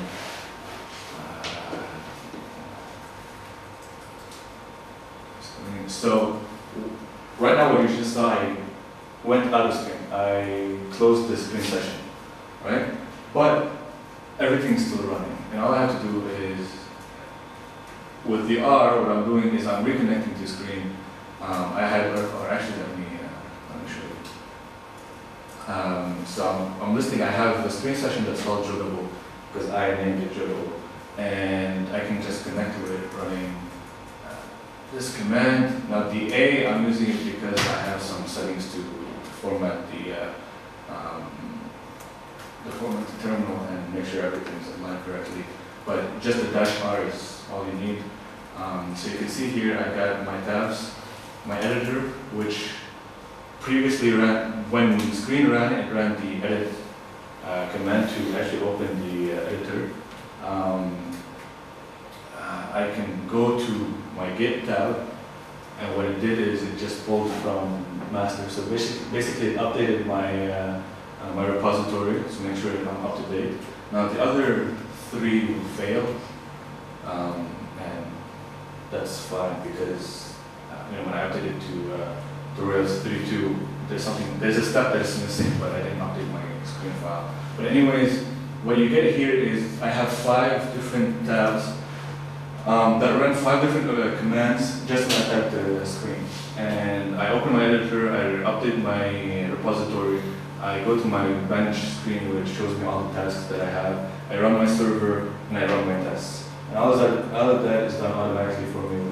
All I have to do is just tap onto my bench screen. And I can, I can go out of it, I can even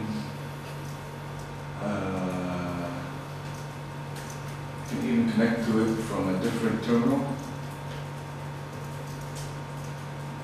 See, so I'm connecting here. So because of that, what can I do is I can do pair programming remotely. I can set my IP to be a public IP, so I can make that publicly available. I can have someone connect to my my terminal remotely through SSH, and we can both fire up screen together and work remotely. And what I'll show here, SSH,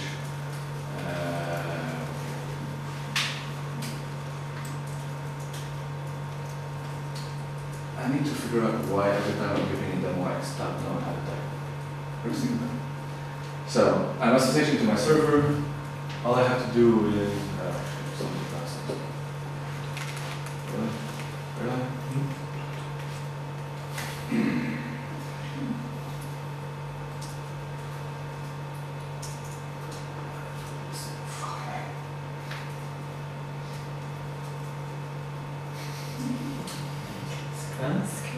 See, I told you, I need to figure out how to type without giving a demo.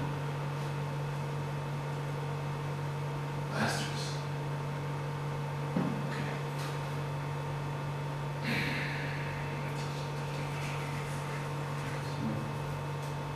So what I'm going to actually do is start a new screen, call it log. I'm going to go to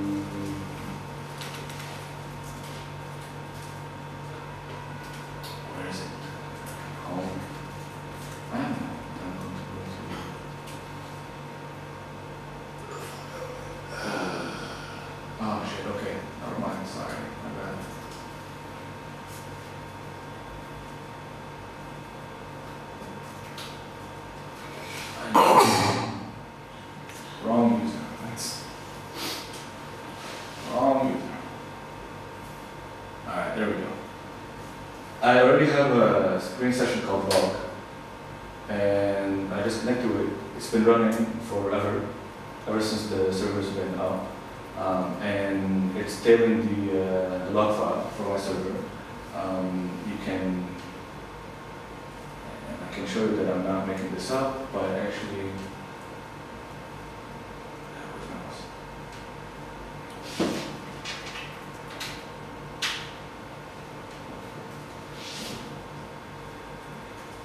go to joko.com, and you'll see here that it's updated. Alright, you see it's updating. So this is my log. The session has been running by itself. You can close the terminal, close the SSH connection, and it'll still be running. This is useful for me to run the log so that I can go back and look at the log and see if something's going on. You don't have to download the log from the remotely. But also, if you're running, Lebanese internet connection is not to be very reliable, so it can cut off. If you're on your server installing a bunch of updates or software or whatever for your application, and your connection and your SSH connection is interrupted, you have to do your entire thing again, and some of the processes might be very, very long. So what you do is you log into your remote server, start a screen session, start your process there, and then no matter what happens, you can always go back and log into your screen session, and that process is running. The session actually is working on the server, not exactly. The screen session is actually working locally on the server. You can go back and connect to it at any time, and it just runs in the background. You can run long processes, updates. if it's 10 p.m., you started something and it's going to take an hour to download the latest update, you can go out and have a drink at the bar, come back, and close your laptop, come back, and check on the process again at any time. So this is one great reason to use Scrum, and it's just simple. Now, I will not necessarily go into the commands. You saw some of the stuff that I was typing, but there are some key commands that bindings on the keyboard. I've changed them to different binding that's my own, so I will not confuse you and tell you what they are. But I will show you. I will show you some stuff that you can actually use yourself. And what I have is I have a set of bash files that anyone can download. Anyone is welcome to download. I did not necessarily make these up myself. There was somebody who taught me Screen. He helped me out and gave me some of this stuff. And what we have here is this bin folder that needs to go in your home directory. And if you go here, and you can see ls-a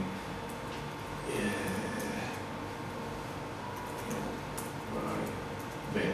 So here's the bin folder, and I have a Seeqnce file in here that is used to take over into your home directory, and then there is some bash profile stuff. I'm trying to think. I don't think there's anything else that you require, if I'm not mistaken.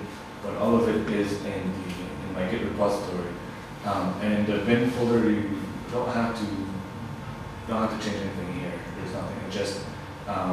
It just ties. It makes sure when you type in Screen in your directory, it looks for any .screen.rc files in that directory, and it runs them. And I will show you an example. The wrap command is used to when you saw that I fired up all the 5 different tabs in my screen session, and each one of them had already a command that ran previously. The wrap, that's what this file is for. So in here you don't have to change anything. All you have to have, so your Screen.rc, this is your configuration file for Screen, and I've reconfigured some stuff here, so that's why I will not go too much into the commands, but you have a set and you can very easily do commands. Since this directory you have all the documentation for it in here. I'm skipping some of the stuff, but here are all the commands that you can type in your command line when you're running Screen. Select list that I showed you. D is to R is to resume the session. Also stuff as to give it a name, etc., etc. And these are some of the key bindings that you have when you're inside a session. Now the default is Control A, but Control A in Bash takes you back to the beginning of the line. So I kept that and bound it to Control closing bracket because I never used that. But everything else is still going to be the same. You can do all sorts of things like the dash, the screen review, and what's a good one that I use all the time, right? So if you type in the binding twice, so we were here, right? Let's do Screen.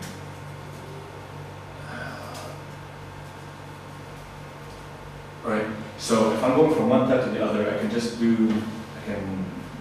go between the last two ones immediately, or I can do the key binding +1, that takes me to the first one, key binding 9 takes me to number 9. I numbered them this way myself. So you can easily go between tabs from one to the other without having to go, if in your terminal you have to go from one, you can't really go from the first one to the 4th one or 5th one that easily. So you can do that here. So these are, and so there's a bunch of cool stuff in here that you can learn. So it's all in here. I'm not going through them all. I have some of these configurations. Where are they? The display. It's on the display. Where is it? It's somewhere here. But basically, this stuff that you're looking, it's not necessarily, this is not by default. So the black background and the color is special configuration that I have, but also the time, and these are kind of like your CPU usage and your memory usage over here. So if you're in your terminal, you have that access to you, so you know if you're running a heavy load. So that's also available to download, but the best part for me is when I have my, so this is an example screen RC. If you're, if we are here in my, this is my Rails application, and you see here I have screen RC-Yshaker, right? My username on this laptop is Yshaker. It looks for, it automatically looks for a screen RC-username on your laptop and tries to run that. And that's basically the configuration file that we're seeing. And this is an example one, which I'm telling it, is to run the session name, which is the app name. Actually, I'll show you so that one is a template. So if I show you the correct one, it will make a little bit more sense.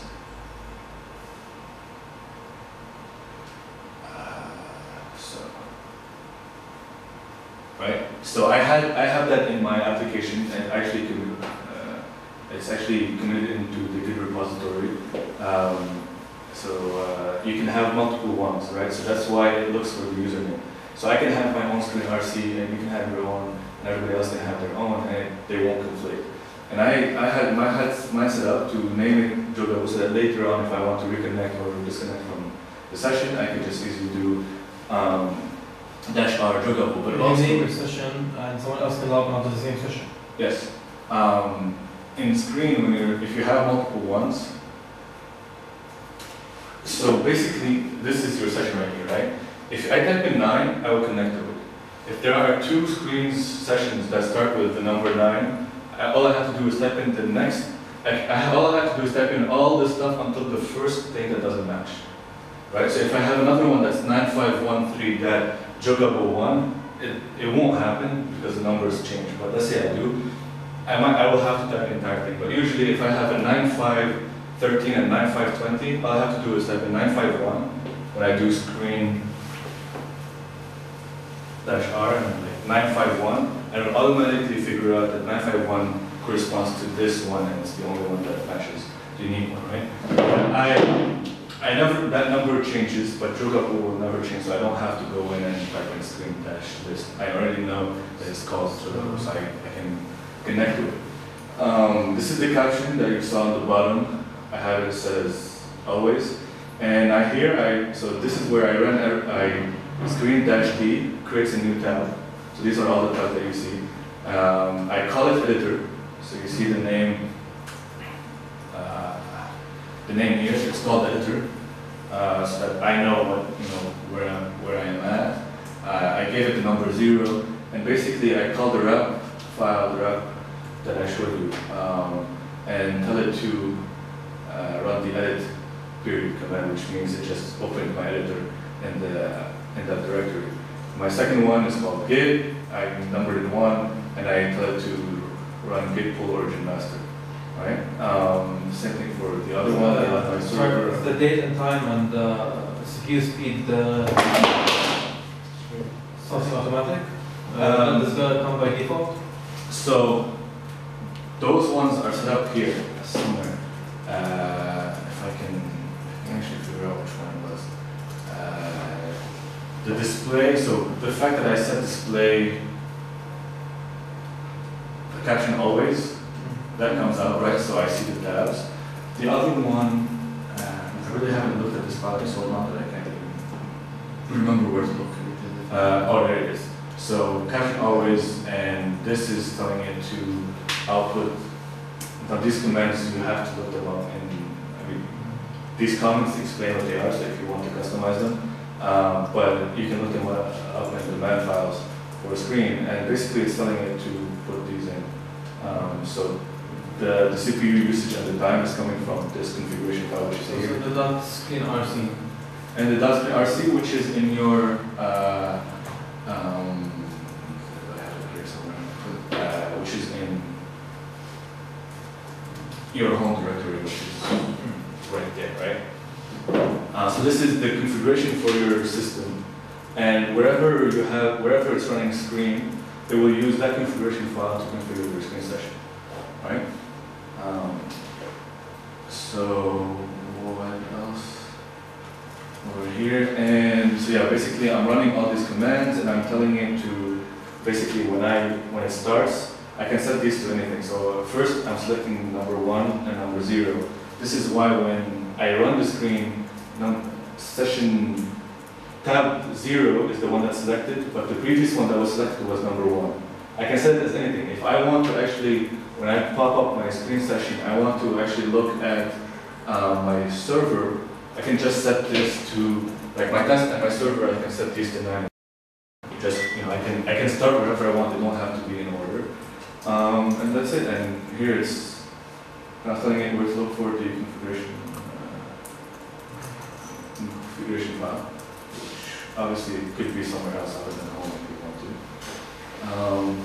And I think this is a powerful tool that's very, very little known by a lot of people who don't dabble too much with servers and sysadmin stuff because they don't think they need it. It's not something that someone tells you they use this on your local machine. But for me, I find when I learned about this, I found it very, very useful to do this because when I fire up my terminal, all I have to do is write screen. That's it, and I have everything that I need set up automatically. So I don't have to remember, figure out. And on the server side, like I said, you can have this running, and it will save you. Like I once had the problem of running a process that took too long, and then the connection was interrupted. Even in the US, connections get interrupted, and your SSH session drops out. So this actually now saves me a lot of time when I'm trying to do these things. So I don't do anything on the terminal without using, or very, very rarely that I do without using screen first. And you're pretty much sure that it exists on any mixed system the same way. You don't have to learn something new. I use Sublime Text as my editor, but that would be this is why people use Vim, right? Vim exists everywhere. You don't have to learn a new editor if you're on the server or on your laptop. Sorry. So. How do you exit from screen? Just like. Huh? How do you exit from screen? Screen.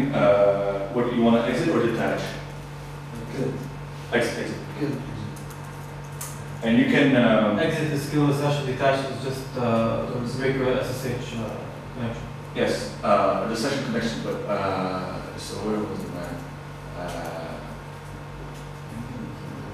So dash D. So sorry, the Control A if you haven't changed it. Control A D detaches from the session, but it's still there, so you can still go back and connect to it. If you're not attached to the session and you have the list, you can do dash K, I think, if I'm not mistaken. That's why I'm looking it up.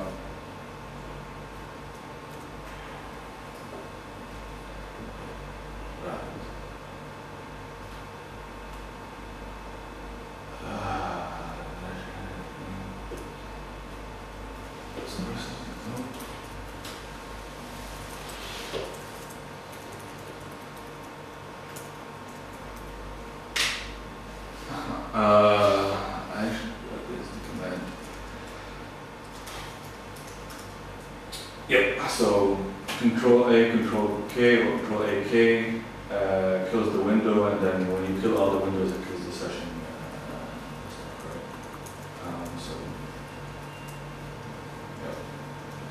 Or you can just type exit every time it exits from the bash. It exits first from the bash, from the tab, then from the session.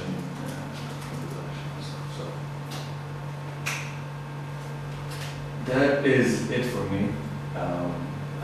I'm pretty sure you learned something today. I'm pretty just for the last 10 minutes.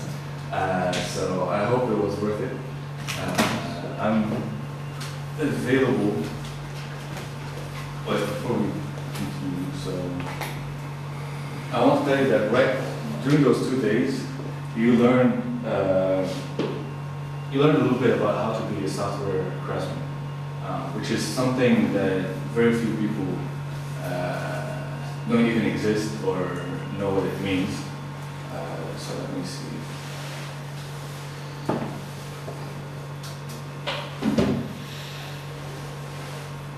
And just like there's an Agile manifesto, there's a software craftsmanship manifesto, manifestos this, manifesto that, there's always a manifesto. There's a building. I thought I had this open before. So, what I was trying to help you, or teach you, is how to become a craftsman. And basically, you have craftsmen, craftsmen in everything, in glass, in chairs, in tables, all that stuff. And you can do the same thing for software. So we're not only doing writing software, we're writing well-crafted software, well-written software, and we're always adding value professionally to this code, to everything that we're doing, and we're building partnerships between us as developers and between us and our clients. So go through this and read a little bit more about it if you'd like. So hopefully for me that's what you guys got out of this today. Got you a little bit closer to becoming software craftsmen. If I can find my mouse. If you're interested, these are references I can share these with you. And if you want to contact me, I'm always available. Youssef Chaker on Twitter. I'm available on LinkedIn as well.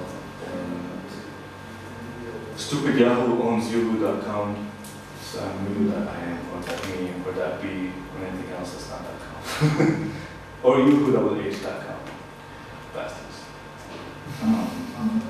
Yeah, so that's it.